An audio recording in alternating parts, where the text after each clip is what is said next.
Let's go for a ride.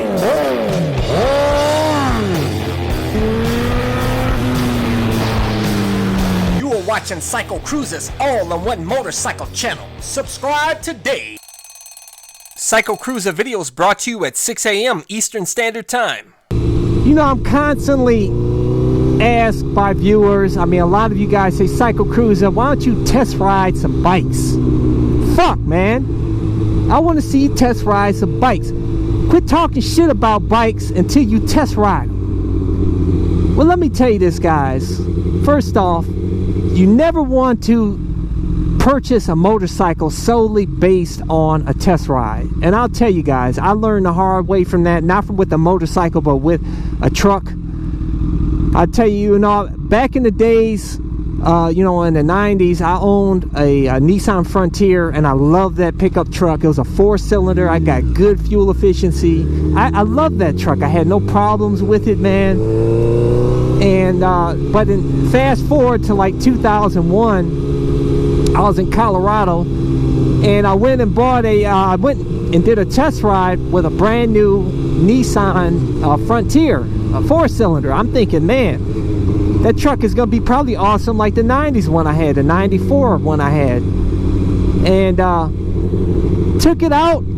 I got it was a sick deal. It was like $12,000 or something like that, brand new. And you know, the test ride went fine. He took me on just some basic flat roads just around the corner, and which was stupid in my opinion for me.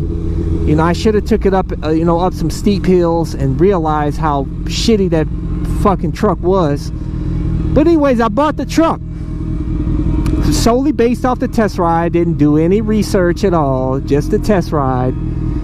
And you know that was the worst truck that God damn, girl, she done messed my concentration up. Fine. Shit. But anyways, that was the worst truck that I ever had, man. That son of a bitch got like 12 miles per gallon, a 4-cylinder, 2-wheel drive, mind you. It got worse fuel efficiency than my 1-ton Chevy Express V8 6-liter bug-out van that I have right now. Is that crazy or what? And it had absolutely no power at all. Absolutely sucked going up those steep inclines in Colorado. In the wintertime, it sucked ass. I hated that truck. Absolutely sucked. I ended up selling it, and I got a V6 Pathfinder, 4-wheel drive, and loved it. But I learned from that point on to do research. Test rides test rides can be important, you know, but in my opinion, research is better. What you want to do is what I do when I do research is I watch professional reviews, not dudes on YouTube, just regular dudes. If you look at these motovlogs out here, a lot of them, not all of them, I'm not putting you guys down, I'm just saying though, there are a lot of motovloggers. They get out here, they test ride these bikes, and every one of them is awesome. Every bike is awesome. You know, I can get on any motorcycle. I can get on my Chinese scooter, which I own, and I had a good time. I can have fun on anything on 2 wheels. So a test ride is really not going to do all that much for me. I want to listen to somebody that has had the bike for long term and can give me a professional review on it, like, you know, motorcycle.com, who do excellent reviews, and other ones too on YouTube, professional reviewers, professional blogs. I make sure to do my research, and I'll tell you can learn a lot. You'll learn more from doing research than you will from a test ride. But like I said, a test ride is important though. But you know, all the bikes that I've bought so far, I have not done any test rides on, and I love all of them except for that Chinese scooter. I'll tell you guys, not one of them, this CBR 1000RR, didn't test ride it. You know, because with Japanese dealers, it's very hard to get test rides They normally don't have demo bikes on hand to do a test ride. BMW does. That's one thing I really like about BMWs, is that they allow test rides. I just haven't had time to get over there. But I could test ride an S1000R and RR, although they have the restriction on it. That's what sucks with BMWs. I can go do the test ride, but it has the RPM restriction on it because it's a new bike. Or maybe they just do that for the demo bikes. I don't know. So it's not going to allow you to be able to go full throttle on that bike. So you're, like I said, with a test ride, you're not going to really be able to really gauge on how good or bad that bike is. You need some good seat time on it. That's why I don't do reviews right away when I get new motorcycles. I take some time to really ride the bike and learn the bike, and I do several reviews over time, you know, and I give you a long-term review at some point. So that's why I don't really take much stock in test rides. That's really I'm not real enthused to do test rides, because on any one of those bikes, Super Nakeds or Super Sports, I will love all of them. Every single one of them, I'll love them. And my main thing, what I want to know about a bike, is I want to know how reliable it is. I want to know part prices. I want to know what type of maintenance I have to do on the bike.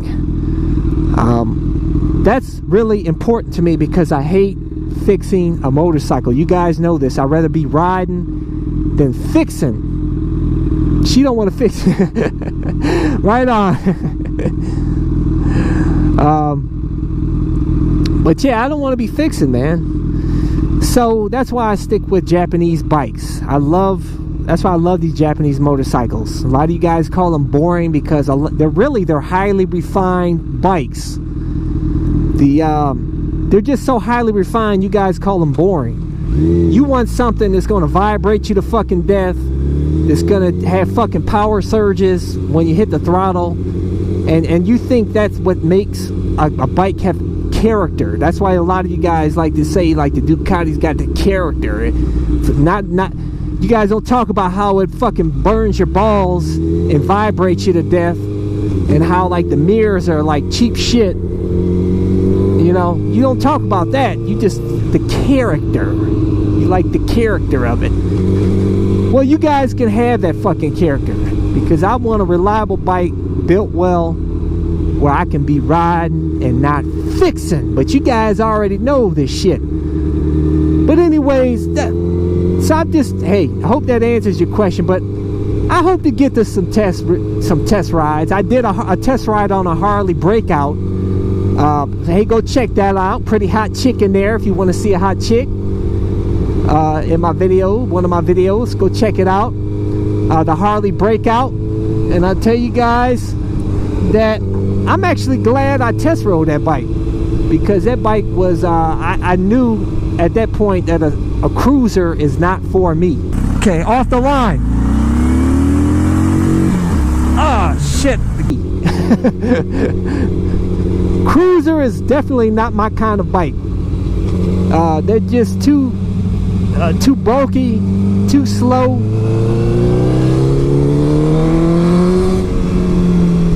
And it just doesn't work for me, man. I don't think I'll ever buy a cruiser. I'll never say never, but it's just not me. It doesn't fit my character. You know, it doesn't have enough power for me. And ones that do have power are just too fucking heavy. And just not my thing, man. I'm not a hater. Actually, I admire cruisers very much. I think they're beautiful bikes, as are all motorcycles. But hey guys, that's all I have for you. If you want to see more of my videos, go to my website, CycleCruza.com. Click on the menu tab, My Videos. All my videos are categorized into various playlists. Hopefully you can find something that will inform you or entertain you.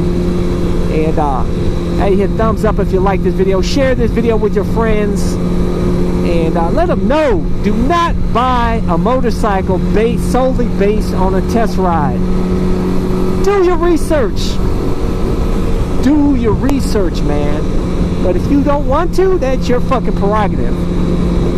may end up a bike where you'll be fixing that bitch. You'll be at the dealership more than you'll be riding it. But hey guys, I wish you guys all the best out there. I hope you get a bike that you love. I wish you guys all the best. Take care. Check out my other channel, CycleCruza MotoVlogs, where I discuss anything and everything, not just motorcycle shit.